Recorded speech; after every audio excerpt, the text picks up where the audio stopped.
ರೈತರೇ ನಮಸ್ತೆ, ನಿಮ್ದು ಯಾವ ಊರು? ನಮಸ್ತೆ ಸರ್, ಮೈಸೂರು ಜಿಲ್ಲೆ ಹುಣಸೂರು ತಾಲೂಕು ಅನಗೂಡು ಹೋಬಳಿ ಇಂಡ್ಗುಡ್ಲು ಗ್ರಾಮ. ಇಂಡ್ಗುಡ್ಲು ಗ್ರಾಮ ಪೋಸ್ಟ್. ನೀವೆಲ್ಲ ಕೊಳೆ ರೋಗಕ್ಕೆ ಯೂಸ್ ಮಾಡಿದಿರಲ್ಲ, ನಿಮ್ಗೆ ಏನು ಅನ್ಸುತ್ತೆ ರಿಸಲ್ಟು? ಖಂಡಿತ ಮಾಡಿದ ಮಾರನೆಗೆ ಬಾಡ್ಗೊಳೆ ಅಂತ ಈ ಬಾಡ್ಗೊಳೆ ಆಯ್ತಲ್ಲ, ಇದು ಸುಮಾರು ತಾವು ಬಂದ್ಬಿಟ್ಟಿತ್ತು, ಒಂದು 50 ಅಲ್ಲಿಗೆ ಸ್ಟಾಪ್ ಆಯ್ತು. ಅಂತೂ ನೋಡಿ ಹಾಲು ಬರುತ್ತೆ. ಇದು ಭಾರಿ ಕೆಟ್ಟ ಮಗನ ರೋಗ ಇದು. ಇದು ನಿಲ್ಸೋದು ಭಾರಿ ಕಷ್ಟ. ಹೋದಪ್ಪ ನಿಮ್ಮ ಅಲ್ಲಿ ತಂದು ನಮ್ಮ ಪಾರ್ಟ್ನರ್ ಗುರು ಅಂದ್ಬಿಟ್ಟು ನಮ್ಮ ತಮ್ಮ ತಂದಿದ್ದ ನಿಂತಿತ್ತು. ಇದಪ್ಪ ನಿಮ್ಮನ್ನೇ ಕಾಂಟ್ಯಾಕ್ಟ್ ಮಾಡಿ ತರಿಸಿದ್ಮೇಲೆ ಖಂಡಿತ ಒಳ್ಳೆ ರಿಸಲ್ಟ್ ಇದೆ. ಹೋದ ವರ್ಷ ಎಲ್ಲ ನಿಮ್ಮ ಸ್ನೇಹಿತರು ಮಾಡಿದಾರಲ್ಲ? ನಾವೇ ಮಾಡಿದ್ದು. ಹೋದ ವರ್ಷನೂ ಮಾಡಿದ್ರಾ? ಹೋದ ವರ್ಷ ಬೆಳೆ ಚೆನ್ನಾಗಿ ಬಂತಾ? ಸೂಪರಾಗಿ ಬಂತು. ಅಂದ್ರೆ ಲೇಟಾಗಿ ಮಾಡ್ದೋ ಅವೇಡ್ ಆಯ್ತು. ನಾನು ಮಾಡಿದ್ದೆ, ಮತ್ತೆ ಇವನು ನಮ್ಮ ಗೌಡ ಅಂದ್ಬಿಟ್ಟು ಫ್ರೆಂಡು ಅವನು ಮಾಡಿದ್ದ. ನೀವು ಮಾಡಿದ್ರಾ? ನಾನು ಕೇಳೋದು ಏನಂದರೆ, ಕೆಲವು ರೈತರು ಏನಂತಾರೆ, ಕೊಳೆ ರೋಗಕ್ಕೆ ಸ್ಪ್ರೇ ಮಾಡಿದರೆ ಬೆಳೆ ಕುಗ್ಗುತ್ತೆ, ಇಳುವರಿ ಕಡಿಮೆ ಆಗುತ್ತೆ ಅಂತಾರೆ. ನಿಮ್ಮ ಅಭಿಪ್ರಾಯ ಏನು? ಇದು ಸ್ಪ್ರೇ ಮಾಡಿದ್ಮೇಲೆ ಇದು 2.5 ಎಕರೆ ಐತೆ. ಇದು 9 ಟೈಮ್ ಸ್ಪ್ರೇ ಮಾಡಿದೆ. ಇದು ನಾನು ಸ್ಪ್ರೇ ಮಾಡಿದ್ಮೇಲೆ ಹಾಕಿರೋದು ಒಂದೇ ಗೊಬ್ಬರ, ರೋಗ ಒಂದಂದ್ರೆ ರೋಗ ಗೊಬ್ಬರ ಹಾಕಿಲ್ಲ. ನೋಡಿ ಕುಡಿ, ನೋಡಿ ಇದು, ನೋಡಿ ಇದು ಕುಡಿ, ನೋಡಿ ಅದನ್ನೇ ಅಬ್ಸರ್ವ್ ಮಾಡ್ತಾ ಇದ್ದೀನಿ ನಾನು. ಮಾಮೂಲಿ ಕೆಮಿಕಲ್ ಥರ ಅಲ್ಲ ಇದು, ಭಾರಿ ಚೆನ್ನಾಗೈತೆ ಸುಳಿ. ರೈತರು ಧೈರ್ಯವಾಗಿ ಮಾಡ್ಬೋದಾ? ಖಂಡಿತ ಸರ್. ಅವ್ರು ಕೆಲವ್ರು ಏನಂತಾರೆ, ಹೊಲಕ್ಕೆಲ್ಲ ಮಾಡೋಕ್ಕಾಗಲ್ಲ, ಅದೇನು ಬೇರೆದೆಲ್ಲ ಆಸಿಡ್. ಯಾವುದೇ ಕಾರಣಕ್ಕೂ ಇಲ್ಲ. ನಾನೇ ಖುದ್ದಾಗಿ ಉಯಿಸಿರೋದು. ನಾನೊಬ್ಬ ಕೃಷಿ ಸಹಕಾರ ಪತ್ತಿನ ಸಹಕಾರ ಅಧ್ಯಕ್ಷ ಆಗಿ ಮಾತಾಡ್ತಾ ಇದ್ದೀನಿ. ಯಾವುದೇ ಕಾರಣಕ್ಕೂ ಇದು 100% ಅದರಲ್ಲೂ ಹಾಕಿರೋ ಭೂಮಿಗೆ ರೋಗ ಇರೋ ಕಡೆ ನಮ್ಮ ಮಲೆನಾಡು ಪ್ರದೇಶಕ್ಕಂತೂ ಸೂಪರ್. ಈಗ ಇಷ್ಟು ಬಂದೈತೆ, ಬೇರೆ ಕಡೆ ಎಲ್ಲೂ ಸ್ಪ್ರೆಡ್ ಆಗಿಲ್ಲ? ಬೇರೆ ಕಡೆ ಹೊಸದಾಗೆಲ್ಲೂ ಕಾಣ್ತಿಲ್ಲ ಸರ್. ಏನೈತೆ ಹಳೇದು, ಇದು ಮುಂಚೆ ಬಂದಿರೋದು ಬೆಡ್ ಹೋಗೈತೆ. ಇಲ್ಲಿ ಇತ್ಲ ಬರ್ರಿ, ಇಲ್ಲಿಗೆ ಸ್ಟಾರ್ಟಿಂಗ್ ಬಂದ್ಬಿಟ್ಟು ಇಲ್ಲಿಗೆ ಲಾಸ್ಟ್ ಆಗೈತಲ್ಲ, ಅಲ್ಲೇ ಹೊಲ ತುಂಬಾ ಕಾಣಿಸ್ಕತ್ತಾ.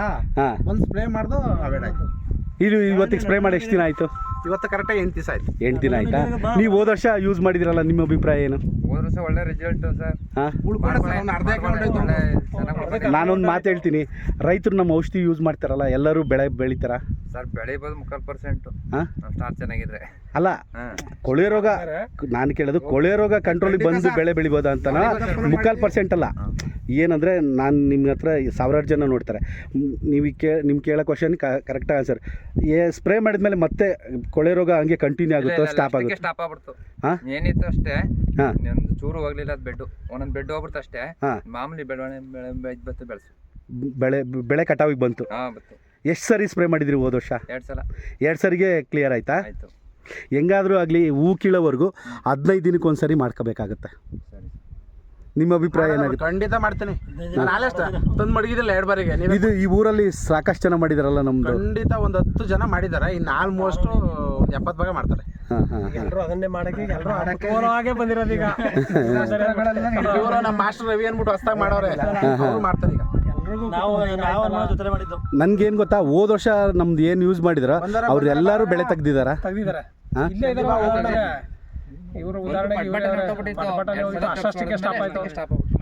ಎರಡೇ ಸರಿಗೆ ಕೈಯೇ ಬಿಡ್ಬಿಟ್ಟಿದ್ರು. ಒಳ್ಳೆ ಸುಳಿ ಇದೆ ಸರ್, ಶಾರ್ಪ್ನೆಸ್ ಸೂಪರ್ ಆಗಿದೆ. ಯಾವುದೇ ಕಾರಣಕ್ಕೂ ಕೂರಲ್ಲ ಈ ಔಷಧಿ. ಹೋದ್ಸತಿ ಇವ್ರು ಕೈಯೇ ಬಿಟ್ಬಿಟ್ಟಿದ್ರಿ ನೋಯ್ತಿ ಶುಂಠಿ ಅಂತ. ಕೈ ಬಿಟ್ಬಿಟ್ಟಿದ್ರಾ? ಕೊಟ್ಬಿಡಕ್ ರೆಡಿ ಆಗಿ ಅದ 2 ಸರಿ ಔಷಧಿ ಹೊಡೆದ್ಮೇಲೆ ತಿರ್ಗಿ ಇನ್ನೊಂದು ತಿಂಗಳು ತಾಡದೆ ಆಮೇಲೆ ಕೊಟ್ರು. ಕೊಟ್ಬಿಡಕ್ ರೆಡಿ ಆಗಿದ್ರು. ಹಂಗೆ ಗಾಬರಿ ಬಿದ್ದು ಕೊಡ್ಬೇಡ್ರಿ.